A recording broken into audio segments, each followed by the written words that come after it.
Hey, it's Kingston, and welcome to my first episode of Bleeding Edge. Now, this is basically a segment where I get to talk about the latest technological and scientific breakthroughs and perhaps offer my opinion. Okay, now that's done, let's dive right into it. So, Amazon is finally opening their self-service convenience store in Seattle.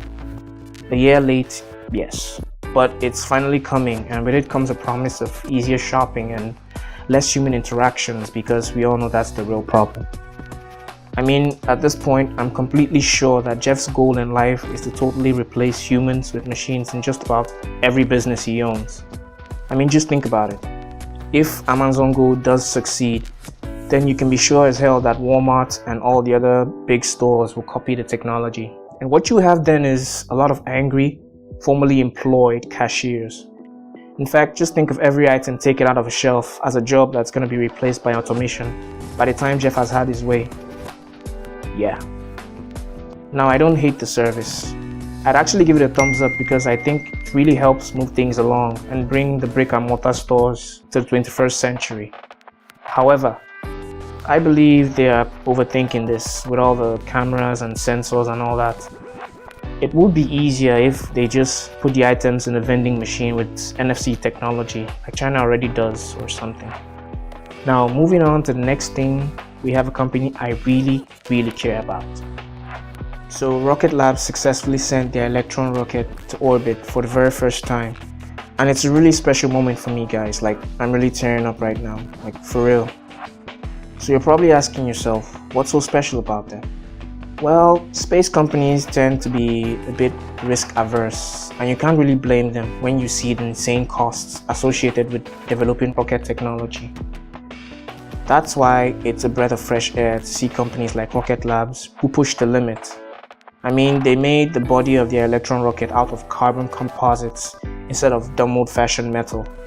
And Rutherford engines, oh, those glorious engines. They might not be as powerful as, say, the Merlin engines used in Falcon 9, but they make up for that by being as cheap as hell. I mean, the major components in the engines are all 3D printed, for Christ's sakes, and Rocket Labs even says they could build the entire engine from scratch in just 3 days. You have to forgive me, guys, I'm an engineer, and stuff like this kind of makes me want to geek out every single time. In any case, Rocket Labs gets a solid thumbs up from me. And I hope they keep doing what they're doing, because it's great, it's awesome. Now, we're moving on to the next thing. And that's a jacket that glows in the dark. Are you freaking kidding me?